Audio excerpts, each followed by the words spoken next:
दोस्तों, आज की कहानी भी नेताजी सुभाष चंद्र बोस के बचपन से जुड़ी है।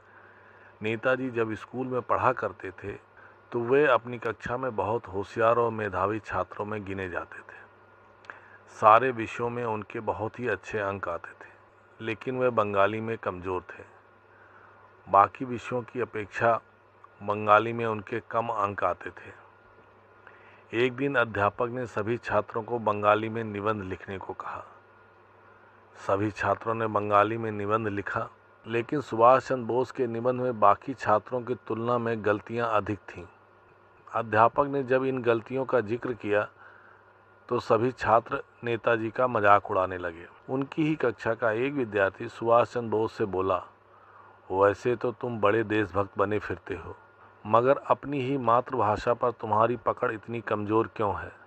यह बात सुभाष चंद्र बोस को बहुत बुरी लगी और उन्हें अंदर तक चुभ गई।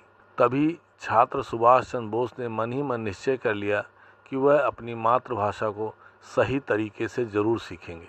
अपने संकल्प के अनुसार उन्होंने बंगाली का बारीकी से अध्ययन शुरू किया। बंगाली के व्याकरण को विस्तृत रूप से पढ़ना शुरू किया और दृढ़ निश्चय किया कि वह बंगाली में केवल पास ही नहीं होंगे बल्कि सबसे अधिक अंक भी लाएंगे। छात्र सुभाष ने बंगाली पढ़ने पर अपना ध्यान केंद्रित किया और कुछ ही समय में उसमें महारत हासिल कर ली।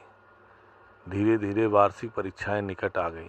छात्र सुभाष की कक्षा के विद्यार्थी उनसे कहने लगे कि भले तुम प्रथम आते हो, मगर इस बार अगर बंगाली में तुम्हारे अच्छे अंक नहीं आते तो तुम सर्वप्रथम नहीं कहलाओगे। वार्षिक परीक्षाएं खत्म हो गईं। सुभाष सिर्फ कक्षा में ही प्रथम नहीं आए, बल्कि बंगाली में भी उन्होंने सबसे अधिक अंक प्राप्त किए। यह देखकर सभी विद्यार्थी और शिक्षक दंग रह गए।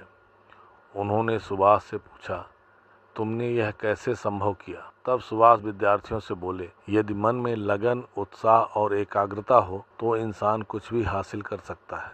दोस्तों, इसलिए हम लोग जीवन में जो भी कार्य करें उसे मन लगाकर एकाग्रता और तन्मयता के साथ करें तो असंभव कुछ भी नहीं है।